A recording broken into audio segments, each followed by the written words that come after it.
पुराने रास्ते को छोड़ना, नए रास्ते को अपनाना, ये सुधार है। पुराना रास्ता क्या है? जो मोहक लगे, प्रिय लगे, उसमें मोह करना, और जो बुरा लगे उससे द्वेष करना, ये पुराना रास्ता है। राग और द्वेष, ये दो राक्षस हैं जो हमारे जीवन में बसते हैं। जहाँ हमें अनुकूल लगता है राग करते हैं, जहाँ प्रतिकूल लगता है द्वेष करते हैं। और राग द्वेष में चित्त खराब होता है। फिर समझ में नहीं आता है कि कैसे सोचना चाहिए, कैसे बोलना चाहिए, कैसे करना चाहिए।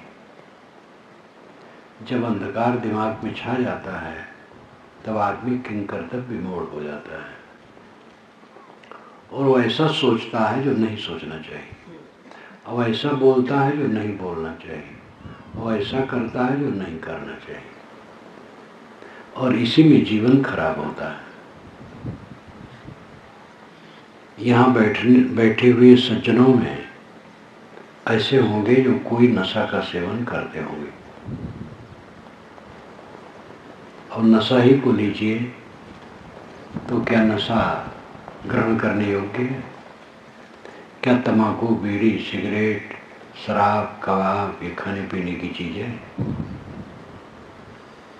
मांस भी मांसाहारी जानवरों के लिए है जो स्वयं मारते हो खाते हैं। मनुष्य का मांसाहार नहीं है,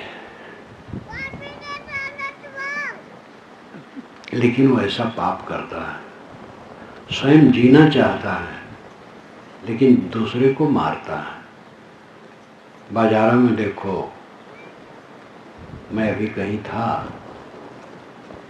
तो जा रहा था तो एक लड़का दोनों हाथ में मुर्गियों का झप्पा लेकर के जा रहा था। सब उल्टे उल्टे पैर में बंधे थे रस्सियां, सब मुर्गियां उल्टी थी और इतना वजन था कि वो लचका जा रहा था।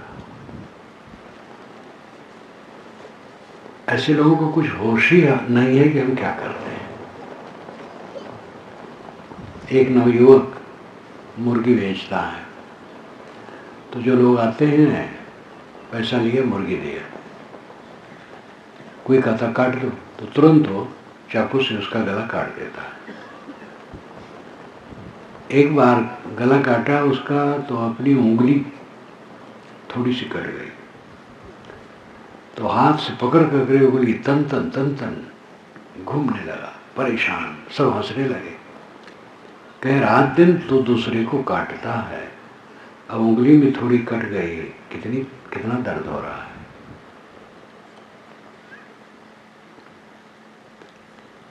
जब प्रातः काल का समय ध्यान चिंतन भजन का होता है तो भारत में और विश्व में कसाई खानों में बैल, गाय ये सब काटे जाते हैं। भारत में भी काटे जाते हैं हजारों। बकरे मुर्गे तो ठिकाना नहीं, सूअर, मछलियां। स्वयं जीना चाहते हैं और दूसरे को मारते हैं। नशा की तो सारी चीजें सब नुकसानदेह हैं, लेकिन नशा खाने पीने वाले क्या समझते हैं? समझदारी एकदम गायब रहती है। अहित कर काम। साहब ने कहा है, जैसी कहे करे जो तैसी राग द्वेष निर्वार है, तामे घटे बढ़े रतियों ने ये विधि आप संवारे। जैसा कहे वैसा करे और राग द्वेष का त्याग करे, और इसमें घटी बढ़ी न करे थोड़ा भी। इस प्रकार अपने आप का सुधार करे। हमारा चित्त विकारों का जखीरा क्यों बना रहता है? राग द्वेष के कारण। राग और द्वेष हमारे विकारों के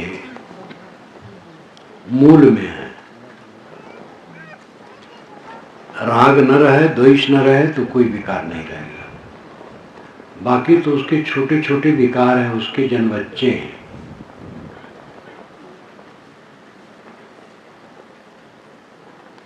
अपने मन को सब समय सावधान होकर के देखें, कहाँ कहाँ राग बनता है, कहाँ कहाँ द्वेष बनता है।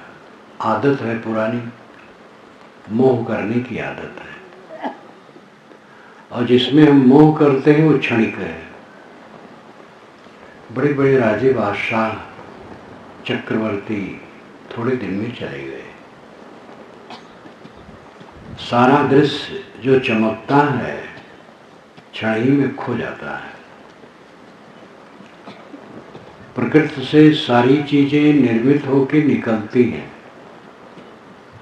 और टूट करके उसी में मिलती हैं। यही अनादि काल का प्रवाह है। प्राणियों के शरीर और नाना पदार्थ जो कुछ दृश्यमान है, ये सब जड़ प्रकृति से बन बन के निकलती हैं और बिगड़ करके उसी में लुप्त हो जाती हैं। अब उन्हीं बुलबुलों को देख करके हम लोग मोह और बैर करते हैं। विवेक की ऊंचाई पर चढ़ने की जरूरत है। अपने आप को समझो, अपने आप को पहचानो।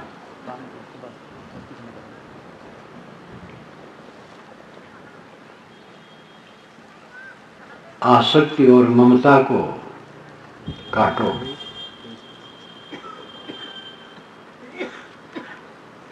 समता से जीवन व्यतीत करो। 4 दिन का ये झमेला है, फिर किसी से किसी का संबंध नहीं। यहाँ कौन किसका है? थोड़े दिन के लगता है, हम आपके हैं, आप हमारे हैं, और अचानक यहाँ से उठ उठ के सबको चला जाना है। किसी से किसी का नित्य संबंध नहीं है, सारा संबंध क्षणिक है। जैसे मुसाफिर खाने में हम पहुँचते हैं तो वहाँ विविध क्षेत्र के लोग आए रहते हैं और जिनसे जिनका मन बैठता है बातचीत करते हैं, चाय पानी करते हैं। आजकल मोबाइल का युग है, मोबाइल का नंबर भी लिख लेते हैं, फिर चाहे करें चाहे न करें, लेकिन आपस में आदान प्रदान व्यवहार करते हैं। और जब जिनका समय आया ट्रेन का, वह बैठे और चले गए। ऐसे हम लोगों का संबंध है। देखते देखते सब खो जाने वाला है। इस सभा में जितने बैठे बूढ़े हैं उनकी जवानी खो चुकी है। अपनी जवानी वो खोजने जाए, कहाँ मिलेगी? एक बूढ़ा जिसकी कमर झुकी थी लाठी लेके चल रहा था। एक नौजवान ने कहा, बाबा ये धनुष कितने में खरीदे हो? कमर झुकी थी तो उसने मजाक किया, बाबा ये धनुष कितने में खरीदे हो? बूढ़े ने कहा, बेटा ये बिना पैसे के मिलता है, तुम्हें भी मिल सकता है। और आगे बढ़ा, दूसरा नौजवान मिला, कहा, बाबा क्या खोजते हो? जब आदमी की कमर झुकी रहती है तो नीचे देखते हुए वो चलता है। तो उसने व्यंग किया, बाबा क्या खोजते हो? कहे, बेटा जवानी खोजता हूं। सब के ऊपर ये आना है। एक आदमी का गौन आया था, महीना खांड बीत गया था। दरवाजे पर बैठा था और सामने एक बैल बैठा था। तो बैल पागुर मारता था। तो ये जवान समझा कि हमें व्यंग कर रहा है। तो उस जवान ने कहा, रहो रहो रे बैलवा, तो रो गौनवा आई। रहो बैल, तेरा भी गौन आएगा तब तू भी माखी मारेगा। उसका गौन आया था, महीने भर बीता था और माखी मार रहा था वो। तो कहा, रहो रहो रे बैलवा, तो रो गौनवा आई। वो समझता था बैल का भी गौन आता है। भोला भाला था। बैल का तो गौन नहीं आता है, लेकिन सबका गौन एक दिन आता है। सारी चमक दमक सबकी खत्म हो जाती है। देखो अटल जी जो वर्षों प्रधानमंत्री थे, भारत जैसे बड़े जनतंत्र के प्रधानमंत्री, वे वर्षों से अब अचेती में अवसाद में पड़े, कुछ नहीं जानते हैं,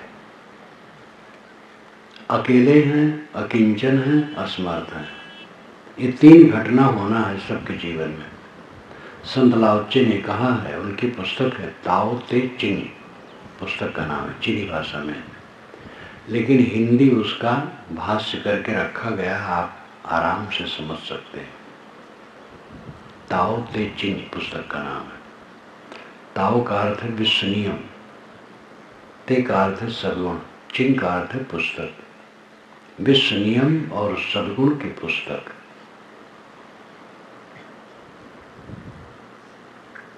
उन्होंने उसमें एक जगह लिखा है कि हर आदमी को अंत में ये तीन अवस्था प्राप्त होती है, अकिंचनता, असमर्थता और अकेलापन। अकिंचनता का मतलब है दरिद्रता। देखो अटल जी इस समय दरिद्र है। उनके कमरे में होगा तो क्या होगा? पानी होगा, दवाई होगी, और क्या होगा? बहुत बड़ा पूंजीपति हो, विश्व में जिसके कारखाने फैले हों, अंतिम अवस्था में वही होता है। अंबानी जी जब शरीर छोड़े तो एक मोबाइल नहीं ले जा सके, और अंबानी जी मोबाइल के प्रथम बड़े प्रचारक थे, लेकिन जाते समय एक मोबाइल नहीं ले जा सके। अकिंचनता आती है। वृद्ध या रुग्ण हो करके खाट पर पड़ा है, उसके पास दवाई पानी और कुछ नहीं, और असमर्थ है, स्वयं उठ बैठ भी नहीं पाता है, अब अकेला है। कोई नौकर चाकर कहीं बैठा होगा, कोई आदमी अकेला है। ये दशा सबको आनी है। सबका शरीर एक दिन काष्ठ की तरह जमीन पर पड़ा रहेगा। आंखें रहेंगी लेकिन देखने वाला नहीं रहेगा, हाथ पैर रहेंगे लेकिन चलाने वाला नहीं रहेगा। सारा शरीर अस्थि पंजर, मट्टी का लौंदा। इस बात को जो सब समय देखता है वो पाप नहीं करता है। पाप करके जिंदगी बिताई जाए तो भी जिंदगी बीतती है, और पाप से रहित होकर के सत्कर्म में जिंदगी बिताई जाए तो भी बीतती है, लेकिन दोनों का परिणाम बहुत फर्क होता है। आपने यहाँ भजन सुना होगा, जो पहले से आए होंगे, भलाई कर भला होगा, बुराई कर बुरा होगा। कोई देखे न देखे पर खुदा तो देखता होगा। ये परम सत्य वचन है। अच्छाई करोगे अच्छा परिणाम पाओगे, बुराई करोगे बुरा परिणाम पाओगे। इसमें कोई टाल नहीं सकता है। कोई भगवान भवानी गुरु पीर कोई टाल नहीं सकता है। कोई देखे न देखे पर खुदा तो देखता होगा। खुदा कहाँ है जो देखता है? आप खुदा हैं। आपकी आंखें खुदा की आंखें हैं। आप चोरी करें दान करें, कोई देखे न देखे आप देखते हैं और आप जानते हैं। अंतरात्मा ही परमात्मा है। कहाँ खोजने जाओगे? परमात्मा कहीं खोज करके मिलता है?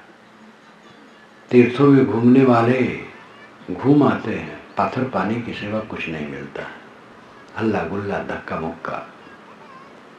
कहीं विवेकवान संत मिले और ज्ञान चर्चा हुई तो हुई, नहीं तो बस खाली फटकाओ फटकाओ, कहीं कुछ नहीं मिले।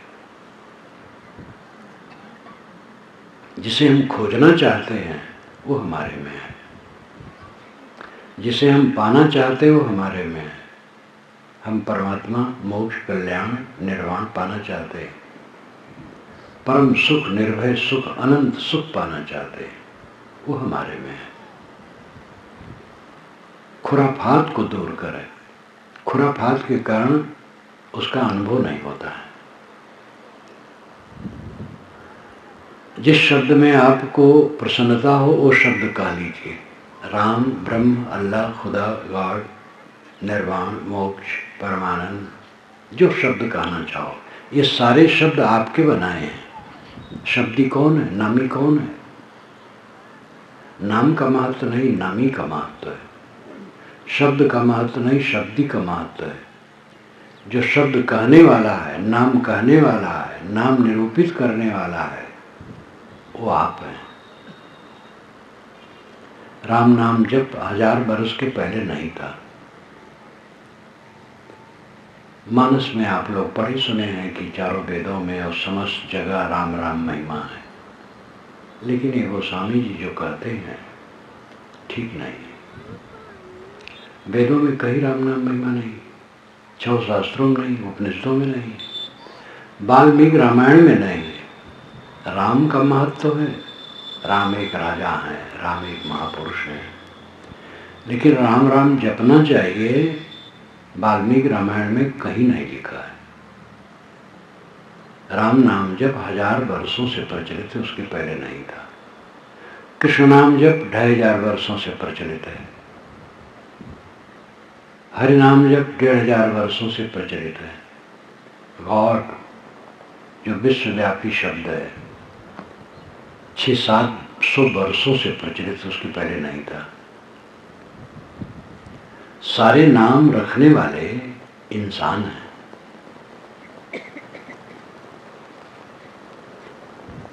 लेकिन इन नामों से जिसको हम व्यक्त करते हैं वह सत है। राम, गॉड, निर्वाण, कल्याण, मोक्ष, जो को अल्लाह, ये शब्द तो आपके बनाए हैं, लेकिन इन सारे शब्दों का जो सार अर्थ है वो सत है, उस सब के अंदर में बैठा है,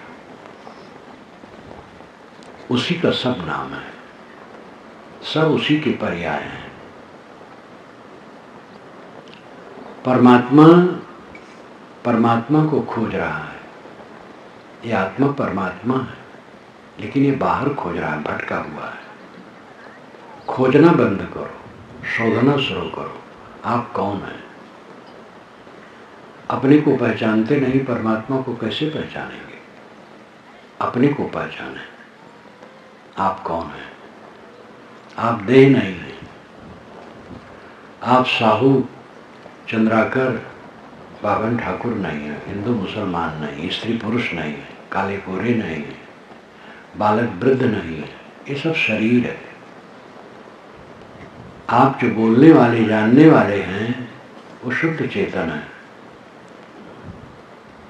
शरीर मिटता है, आत्मा नहीं मिटता है। उसे अपने कर्मों के फल भोगने पड़ते हैं। उस चेतन आत्मा ही के सब पर्याय हैं, नाम है, उपनाम है। जीवो ब्रह्मैव न परः, वेदांतियों ने कहा। जीव ब्रह्म ही है, दूसरा नहीं। परमात्मा आत्मा का शुद्ध स्वरूप है। प्रेत आत्मा, दुष्ट आत्मा, शुद्ध आत्मा, महात्मा, परमात्मा, इन समस्त पदों में अंतिम जो पद है वही सार है, और पहले पहले का है वो विशेषण है। जैसे प्रेतात्मा, प्रेत पहला शब्द है, आत्मा अंतिम है। तो प्रेत का मतलब गया हुआ, प्रेतात्मा का अर्थ हुआ गया हुआ आत्मा। दुष्ट आत्मा का मतलब है खराब स्वभाव का आत्मा। शुद्ध आत्मा का मतलब है शुद्ध स्वभाव का आत्मा। महात्मा का अर्थ है इंद्रियजित आत्मा, और परमात्मा का अर्थ है गुणातीत आत्मा। तो आत्मा वही है, वही प्रेत आत्मा है, वही दुष्ट आत्मा है, वही शुद्ध आत्मा है, वही महात्मा है, वही परमात्मा। मनुष्य वही है, वही रावण है, वही कंस है, वही राम है, वही कृष्ण है। वही संत है, वही असंत है, जेल खाने में है और कहीं पूजा जा रहा है, दोनों वही है। गलत और अच्छे काम से स्थितियां अलग अलग हैं। परमात्मा खोजने की चीज नहीं, पहले ये समझ लेना चाहिए कि आप कौन हैं। साहब ने कहा, बंदे कर ले आप निबेरा, आप जियत लखो आप ठौर कर मुझे कहाँ घर तेरा। यही अवसर नहीं चेते प्राणी, अंत कोई नहीं तेरा। कहीं कबीर सुनो संतो कठिन काल को घेरा। अरे बंदे, तो अपने आप का निवेरा कर ले, छुटकारा कर ले। आप जियत लखो आप ठौर कर मुझे कहाँ घर तेरा। जीते जीते अपने को देख कि तू कौन है और अपनी स्थिति बना, और ये विचार कर कि मरने के बाद तेरा घर कहाँ होगा। अभी तो घर बना के रखा है, लेकिन इस घर के छूटने में देरी नहीं लगेगी, तू जान भी न पाएगा और छूट जाएगा। यही अवसर नहीं चेते हो प्राणी, अंत कोई नहीं तेरा। ऐसे सुनाले समय में नहीं चेते तो अंत में कोई तुम्हारा नहीं होगा। कहीं कबीर सुनो संतो कठिन काल को घेरा। काल का घेरा बड़ा जबरदस्त है। काल चक्र में सब जीव घूम रहे हैं। अपने को पहचानो, आप पूर्ण हैं, परमानंदमय है, कल्याणमय है। दुनिया के जितने अच्छे विशेषण हैं वो आपके लिए हैं। आप अपने को तुच्छ न माने, समझें, और खास काम समझ लेने के बाद अपने आप का निबेरा करना, छुटकारा करना। ये राग द्वेष से छुटकारा। राग द्वेष में सब बंधन आ जाते हैं। राग में ही मोह है, काम है, लोभ है, लालच है, फिर ईर्षा द्वेष उसी में निकलते हैं, और क्रोध में हिंसा है, अनेक प्रकार के विकार हैं द्वेष में। राग और द्वेष इन दोनों का निर्वाह करें। जिस जिसको देख देख करके मन में मोह होता है, वैर होता है, उसका संबंध बहुत थोड़े समय के लिए है। चीजें खो जाती हैं और राग द्वेष के कर्म जीव के साथ मर जाते हैं। एक आदमी चोरी करता है, बेईमानी करता है, घूस लेता है, थाती हड़पता है, गबन करता है, व्यभिचार करता है, हत्या करता है, ये सारी क्रियाएं खत्म हो जाती हैं और इन क्रियाओं में उपलब्ध वस्तुएं भी समाप्त हो जाती हैं। लेकिन कर्म के संस्कार साथ रहते हैं, वही चलाते रहते हैं। चोरी करे कोई, बेईमानी करे, बदमाशी करे, किसी प्रकार दूसरे की संपत्ति को अपनी बना ले, तो क्रिया खत्म हो जाएगी वह, और वो संपत्ति भी खत्म हो जाएगी, लेकिन संस्कार रहेंगे, वो चलाएंगे। आप दान करते हैं, सेवा करते हैं, ये क्रिया भी खत्म हो जाएगी, लेकिन उसके पवित्र संस्कार मन में रहेंगे। कुछ रहता नहीं है, सब भाग जाता है। कर्मों के संस्कार रहते हैं, वो जीव को जलाते या सुख देते हैं। इसलिए हमारे जीवन की सबसे बड़ी विशेषता क्या है, ये ध्यान दें।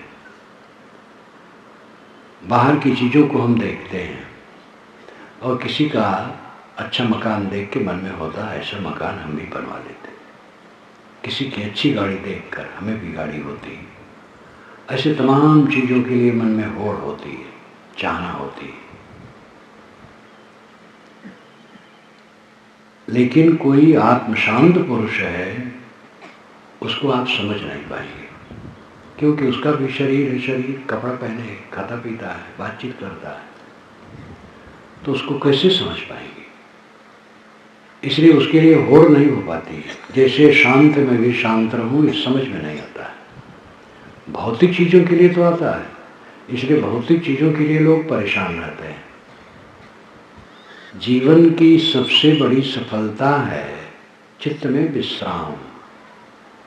जिसके चित्त में विश्राम है, कलह नहीं, द्वेष नहीं, उद्वेग नहीं, अशांति नहीं, खिंचाव नहीं, राग नहीं है, द्वेष नहीं है, कलह नहीं, कोई विकार नहीं, कोई उद्वेग नहीं, प्रशांत, सब समय प्रशांत, वो सफल है।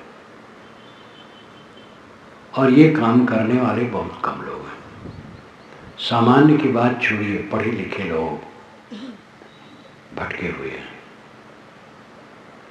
बाहर की चमक दमक जो बहुत क्षणिक है, मालूम होता ऐसे रोज रहेगा और किसी का रहता नहीं, सब खो जाता है।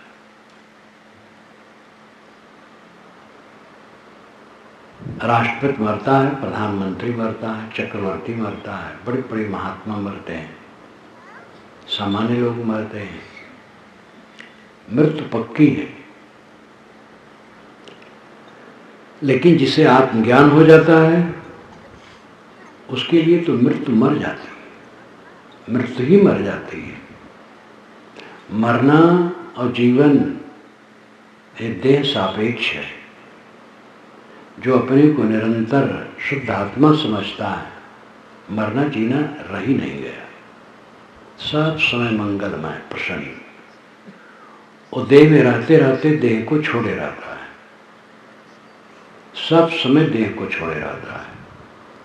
मरने के पहले जो मर गया उसको कौन सी चिंता है। सायं ने कहा, तब जानिया जब जीवत मुआ। जीवन को तब जाना जब जीते जीते मर गया, अहंकार शून्य हो गया, अब मरने की चिंता ही नहीं। जन्म और मृत्यु देह सापेक्ष है, देह संबंधित है, आत्मा संबंधित नहीं है। जिसने अंदर से देह को अस्वीकार दिया, केवल उसका बर्ताव करता है। बर्ताव तो करना पड़ेगा, इसको साफ रखना पड़ेगा, खिलाना पिलाना, इसकी क्रियाएं करना, सब करना पड़ेगा। लेकिन करने करने में बड़ा फर्क हो जाता है। एक साक्षी बन करके काम करता है और एक आदमी है चिपक करके काम करता है। दुनिया की सबसे पुरानी पुस्तक ऋग्वेद में एक मंत्र में इसके लिए बहुत बढ़िया कहा है। द्वा सुपर्णा सृजा सखाया समानम वृक्षम परिषद सजाते तयोरन्य पिपलम स्वादत्तन अश्नन अन्यो अभिचाक्षी। द्वा दो, सुपर्णा अच्छे पंख वाले पक्षी हैं, सविजा साथ साथ है, सखाया मित्र हैं, समानम वृक्षम एक ही समान पेड़ पर परिषद सजाते चिपके हैं, बैठे। तयो उनमें से अन्य एक,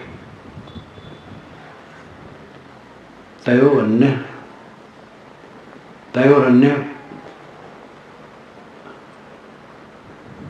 अश्नन, उसमें से एक फल खाता है। पिप्पलम स्वाद अक्तन, पिप्पल के स्वाद का अक्तन भोगता है, खाता है। अक्तन नाम अति खाना। तयोरन्य पिप्पलम स्वाद अक्तन, उन दोनों में से एक उस पिप्पल के पेड़ के फल के स्वाद का आस्वादन लेता है। अनशनन अन्यम, लेकिन अन्य दूसरा अनशनन नहीं खाता है। तब क्या करता है, अब चाक्षी देखता रहता है। ये बड़ा सुंदर मंत्र है। दो पक्षी हैं, मित्र हैं, साथ साथ हैं, एक समान पेड़ पर रहते हैं, एक फल खाता है और एक केवल देखता रहता है। इसका अर्थ यह है कि रागी और भोगी, रागी और त्यागी जीव दोनों मित्र हैं, दोनों समान हैं। लेकिन एक इंद्रियों के भोगों में उलझा है और एक उलझा नहीं, अनासक्त है। जो उलझा है दुख पाता है, जो अनासक्त है दुख नहीं पाता है। जहाँ जहाँ मोह होगा वहीं वहीं दुख होगा, जहाँ जहाँ मोह नहीं होगा दुख खत्म। एक आदमी ने अपने घर के सामने के मकान को खरीद लिया। रात में आग लग गई उस घर में। जिसने खरीदा था, घर का मालिक बूढ़ा, देखा तो खाट पर गिर के बदहोश हो गया। तो उसके एक लड़के ने आके बताया, कहा पिताजी बात हुई, अभी पैसा नहीं दिया गया है। तो खुश होकर के बैठ गया। कहा भैया लेकिन जिसका मकान है उसको तो कितना दुख होगा। तो सहज बात करने लगा। इधर में दूसरा लड़का आया, कहा पिताजी पैसा दे दिया गया है, पर फिर बदहोश हो गए। कैसा करंट लगता है। मम ना मम, महाभारत में ये चर्चा कई बार आती है। मम ना मम, इसी में बंधन मोक्ष है। मेरा है बस बंधन है, मेरा नहीं है बस मोक्ष है। हमारा खेत नहर में पड़ रहा था, हमने चुपके से एक भोले वाले आदमी के हाथ में बेच दिया। अब नहर में निकल जाए कोई चिंता नहीं। एक बार अवध क्षेत्र में नहर, जुड़वा नहर निकली है, 2 नहर साथ साथ चल रही। तो उसमें ऐसा होता था कि जिसकी कोई झोपड़ी भी उसमें आ जाए, उसको पैसा इतना मिलता था 5-6 गुने पैसा। तो लोग नई झोपड़ी बना लेते उसके किनारे और कहते हुजूर हमारी ये झोपड़ी है। तो हम अपनी जमीन निकालने में सबको आनंद आया, क्योंकि पैसा उसमें बहुत ज़्यादा मिलता था। आम पब्लिक से वो पैसा नहीं मिल सकता था। तो सब मानने का तमाशा है। मान मान करके मान मान बंधन तर आवा, निज कर्तव्य में आप बधावा, जो सोना ललनी गयो कीट कुश्यारी माँच, तैसे गति आ जीव की भई दिवस थे सांझ। मान मान करके जीव बंधन में आता है। जैसे सुगा नलिका यंत्र में फंसा लाल मिर्ची खाने के लोभ में, और रेशम का कीड़ा कोशा में आनंद से सो गया, तो किसान ने उसको गर्म पानी में डाल दिया, वो मर गया। इसी प्रकार हम अपने बनाए मोह के जाल में मरते हैं। मोह न करे तो काम कैसे चलेगा। माताएं ज़्यादा कहती हैं बच्चों को पालना है, पोषना है, मोह नहीं करेंगे तो कैसे काम बनेगा। मोह करके काम नहीं बनता है, सेवा करो। कमल पत्र हैं संत जन रहें जगत के माए, बालक केरी धाय जो आपन जानत नाय। ये भी शायर की साखी। संत जन कमल पत्ते के समान रहते हैं, पानी में रहते हुए पानी से ऊपर। दूसरी बात है बालक की धाय, बालक की सेवा करती है, प्यार करती है, उपटन लगाती है, पुचकारती है, दुलारती है, सीने पर सुलाती है, लेकिन अपना नहीं मानती है। नौकरी छोड़ करके जाने लगती, चली जाती, कोई तकलीफ नहीं। ऐसे हम लोगों को संसार में रहना चाहिए। ये सब अपने और पराये थोड़े दिन में खो जाएंगे। धाय बालक का सब काम करती है, केवल अपना नहीं मानती है। ऐसे माताओं को चाहिए कि बालक की सेवा करें, अपना न माने। अपना माने हल्का हल्का, ज्यादा नहीं। जोर से हम मानने लगते हैं और उसी में फंस जाते हैं। बच्चे का बड़ा प्यार, बड़ा प्यार, बड़ा प्यार। जवान हुआ, जवान होता गया, बड़ा प्यार, बड़ा प्यार। जब और जवान हो गया तो जरा मनमानी करने लगा तो प्यार में घटी। जो बात नहीं मानता है तो तकलीफ होती है। और जब उसकी शादी हो गई, पत्नी आ गई, तो स्वार्थ बदल गया। समय बदला, स्वार्थ बदला, प्रेम बदला। अब वही माता अपने पुत्र को की आलोचना कर दी। एक बाहर से लड़के उसे गुलाम हो गया, मेरे पास बैठता नहीं, मुझसे बात करता नहीं। माँ बाप अपने बच्चों की निंदा प्राय किया करते हैं, और ऐसे गुरु भी होते हैं जो अपने शिष्यों की निंदा करते हैं कि ये मनमुखी है, कहा नहीं मानता। ये सब अपनी कमजोरी है। बच्चों की सेवा कर दो, पाल पोस दो, पढ़ा लिखा दो, योग्य बना दो अपनी तरफ से जो बन सके।